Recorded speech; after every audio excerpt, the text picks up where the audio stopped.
2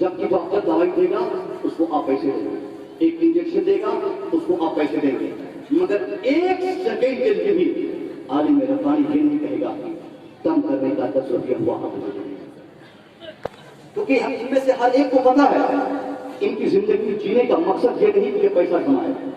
اگر پیسہ کمانا رہتا تو اوروں کی طرح یہ بھی داڑھی کو بھی پھینک کے سڑک پہ کچے مار کے اتر جاتا, کوئی سود کھاتا, کوئی بیاج لیتا, کوئی اور کام کرتا, مگر نہیں صاحب, ساری مشکلوں کو, ساری تباہیوں کو, تباہ کاریوں کو روندہ ہے پہلے ہمارے کو ہمارے, تب جا کر یہ فضیلت ان کو ملی ہے, تب جا کر ان کا یہ مرتبہ ہوا ہے. یہ علم کی بات ہے, اس لیے آپ پڑھیں, مگر پڑھنے کا مقصد صرف کیا ہو, انسان بنانا.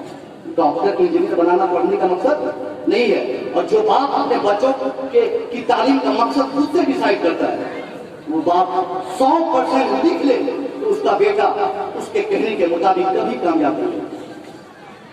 آپ بھی جہاں جہاں اپنے بیٹے کو پڑھائیں, اسکول میں پڑھائے, کالج میں پڑھائے, یونیورسٹی میں پڑھائے, حافظ بنائے, عالم بنائے, انجینئر بنائے, ڈاکٹر بنائے, مگر ہر چیز کے پیچھے آپ کا مقصد یہ ہو کہ آپ کا بیٹا انسان بن جائے. جب تک آپ کا بچہ انسان نہیں بنے گا تب تک آپ کا بیٹا آپ کی عظمت و اہمیت کو نہیں سمجھ سکتا. آج بیشتر والد گرامی چیختے ہیں کہ حضرت میرا بیٹا میری بات نہیں مانتا, میرا بیٹا میری عزت نہیں کرتا, میرا بیٹا میرے کہیں پہ نہیں چلتا. اس کی وجہ سے تو یہی ہے کہ جب تربیت کے ایام تھے ایک باپ نے اپنے بیٹے کی صحیح تربیت نہیں کی, جس کی بنیاد پہ اس کا بیٹا بڑا تو ہو گیا مگر اپنے ماں باپ کی بات نہیں مانتا, وہ آزادانہ زندگی گزارنا چاہتا ہے. اس لیے آپ جیسے تمام گارجن سے میری گزارش ہے, اگر آپ اس عظیم الشان جلسے کی اہمیت و عظمت کو محفوظ رکھنا چاہتے ہیں, یہی پیغام آپ کے لیے ہے, آپ اپنے بچوں کو پڑھائیے. جب تک آپ اپنے بچوں کو پڑھائیں گے نہیں, حالات سے آپ مقابلہ نہیں کر سکتے. دنیا کی ہر سمسیا کا سمادھان صرف ایجوکیشن میں ہے, دنیا کے ہر پرابلم کا سلوشن صرف ایجوکیشن میں ہے. نہ تو ٹھیکیداری سے, نہ تو نام سے, نہ تو شہرت سے, نہ تو پیسے سے. دنیا کی کسی بھی سمسیا سے ہم اگر لڑنا چاہتے ہیں تو سب سے پہلے ہم کو میدان میں اس ارادے سے آنا ہوگا کہ ہم سوکھی روٹی کھائیں گے مگر اپنے بچوں کو تعلیم یافتہ بنائیں گے. ہم چاہے جس قدر شدت کی زندگی گزارے مگر ہمارا بیٹا جاہل نہ رہ پائے. آج مسلمانوں کی تعلیمی جو بیداری ہے مسلمانوں کے گھر میں یہ چمان سے بھی زیادہ کم ہے. سچر کمیٹی کی رپورٹ بتاتی ہے دلتوں سے کم بچے ہمارے ایجوکیشن سسٹم میں ہیں, دلتوں سے کم بچے ہماری جماعت کے مدرسے یا کالج یا یونیورسٹی میں پڑھ رہے ہیں. کیوں صاحب, جب ہم بچوں کو پڑھائیں گے نہیں کس چیز سے ہم اپنے دشمنوں سے مقابلہ کریں گے؟ تلوار سے نہیں کر سکتے. یہ زمانہ تو آئٹم بم کا ہے, اور آئٹم بم کے زمانے میں تلوار کی کیا حیثیت ہے؟ ایک بٹن میں سب کا کام ختم, ایک بٹن میں. بہت طریقے آپ لوگ کھیلتے ہیں اور بہت زیادہ آپ لوگ احتجاج کرتے ہیں.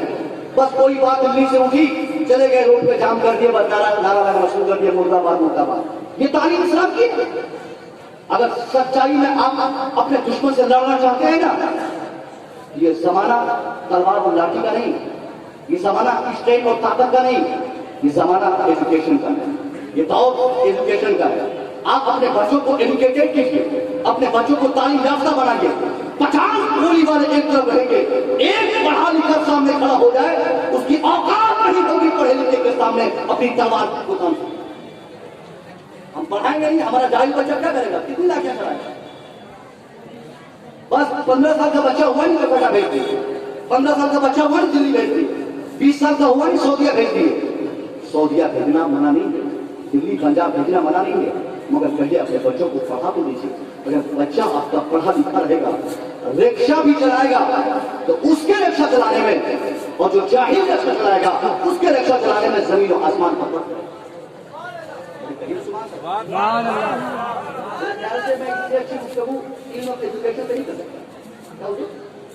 پڑھے لکھے لوگ جب وہ پڑھ لیتے ہیں نا تو پڑھنا یہ سمسیا کا سمادھان ہے.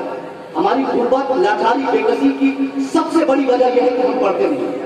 آج میں کہتا ہوں آپ سے, بیتے 50 سالوں میں ہندوستان جیسے ہندوستان کا زمین پہ کتنے ایسے کیسز ہوئے جس کو ہم نے پتہ کیا, بیٹا ہمارا مارا گیا, ہم کیس فائل کیے, آپ جیتنا ہم کو چاہیے تھا کیونکہ ہار دیا, ہمارا ظالم جیتا, ہمارے بچوں پہ گولی چلائی گئی, ہار ہم گئے, ہمارا گھر جلایا گیا, کیس فائل کیے, جیتا ہمارا دشمن. یعنی کیس کرے ہم اور جیتے ہمارا دشمن. وجہ کیا ہے؟ وجہ یہ نہیں کہ غلطی اس کی تھی، وجہ یہ ہے کہ آپ کا کوئی پڑھا لکھا آپ کے سسٹم میں نہیں. البتہ ہائی کورٹ میں کتنے بچے اس گاؤں کے وکیل ہیں؟ آپ کے مالدہ میں کتنے بچے آپ وکالت کرتے ہیں آپ کے گاؤں کے؟ دلی سپریم کورٹ میں کتنے بچے ہمارے ہیں؟ ظاہر صاحب جب دشمنوں کے بچے مینیجر سے لے کر وکیل تک، وکیل سے لے کر جج تک دشمنوں کے بچے رہیں گے تو فیصلہ تو دشمنوں کے ہاتھ میں آئے گا. ہم 100% چاہتے ہیں کہ 5 وقت مسجد میں نماز پڑھنے والوں کے حق میں فیصلہ آئے، اللہ کو اکبر کہنے والوں کے حق میں فیصلہ آئے، اللہ کو اپنے حبیب تسلیم کرنے والوں کے حق میں فیصلہ آئے، مسلمان کے حق میں فیصلہ آئے. تو اس کے لیے کمپلسری یہ ہے کہ ہم اپنے بچے کو اس قدر پڑھانے پہ توجہ دیں کہ ہمارا بچہ پڑھ کر IAS آفیسر بن جائے، ہمارا بچہ پڑھ کر PM بن جائے، ہمارا بچہ پڑھ کر انجینئر بن جائے، ہمارا بچہ پڑھ کر وکیل و جج بن جائے. ہمارا بچہ وکیل بنے گا، ہمارا بچہ جج بنے گا، جج ہمارا بیٹا ہوگا، کرسی ان کی ہوگی، اس پر بیٹھنے والا جج کی حیثیت سے میرا بیٹا ہوگا. کوئی کسی ظالم کے ہاتھ میں فیصلہ نہیں ہوگا. جس کا بیٹا کرسی پر بیٹھے گا فیصلہ اسی کے حق میں آئے گا. سبحان اللہ، سبحان اللہ. عمارت ان کی ہوگی، قبضہ ہمارا ہوگا. کرسی ان کی ہوگی، اس پر کنٹرول ہمارا ہوگا. ہمارا کا مطلب پڑھے لکھے لوگ ہیں.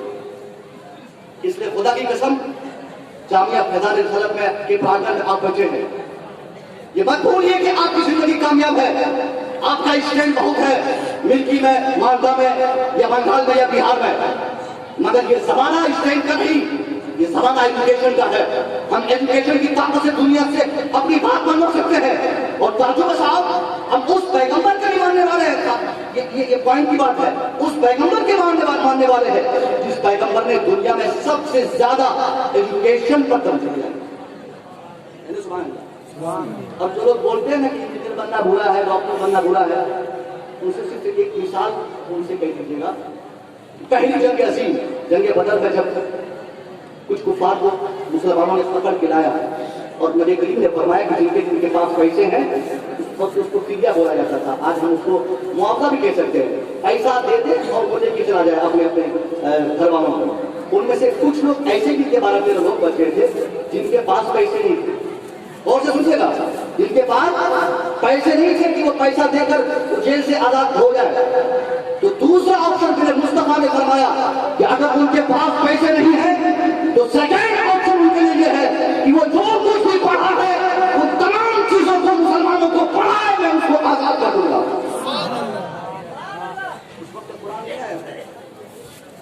اس وقت کی بات بول رہا ہوں. پھر کون سی تعلیم مصطفیٰ کریم نے ضروری قرار دیا؟ تو جو بھی کچھ تم جانتے ہو، ہم نے فرمایا کفار سے کہ تمہارے پاس جتنا گیان ہے، جس قدر شکشا ہے، ان تمام چیزوں کو مسلمانوں کو بتایا، میں تم کو آزاد کر دوں گا. تو اس حیثیت سے بھی ہم کو سمجھنی چاہیے کہ ہم اس مذہب کے ماننے والے ہیں، اس پیغمبر اسلام کی کلمہ پڑھنے والے ہیں جس پیغمبر نے سب سے زیادہ ایجوکیشن کے فروغ میں اپنے فرمان جاری کیا. اور جب آپ حجۃ الوداع کے موقع پر آپ نے خطبہ دیا تھا، اس وقت جو 1.25 لاکھ سے زائد لوگ وہاں بیٹھے تھے، وہاں موجود تھے، وہاں کھڑا تھے، اس خطبے کو سماعت کر رہے تھے. ان میں سے بیشتر لکھنے اور پڑھنے والے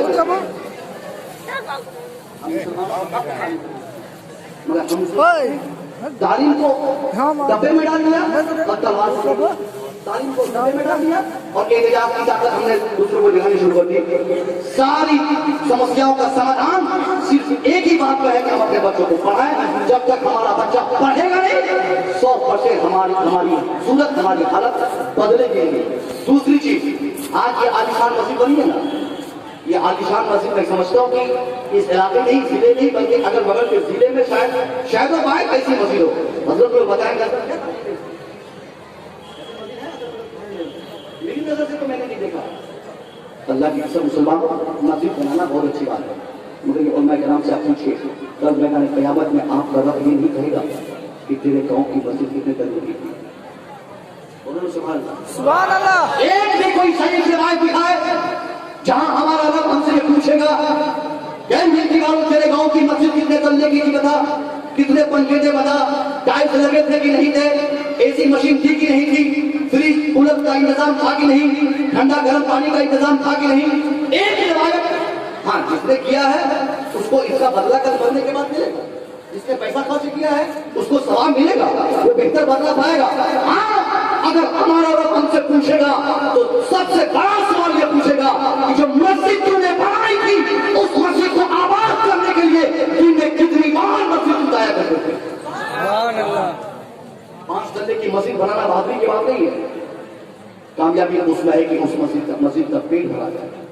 جلسے میں 50,000 لوگوں کی تعداد, تو نمازیں پڑھنے کے لیے ایک سب یہ مسلمان کے ساتھ. اور عید کے دن کون نماز پڑھنے آتے ہیں؟ محلے کے کافر آتے ہیں. جمعہ پڑھنے کون آتے ہیں؟ تو جن کو معلوم ہے کہ جمعہ پڑھنا ضروری ہے, جو جانتے ہیں کہ عیدین پڑھنا ضروری ہے, کیا ان کو یہ نہیں معلوم کہ فجر ظہر اثر مغرب بھی پڑھنا ان کے لیے ضروری ہے؟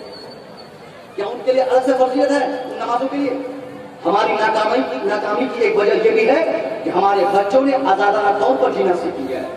ہم میں سے شاید کسی کو اس کا احساس ہے کہ ہم کو 5 وقت نماز پڑھنا ہے.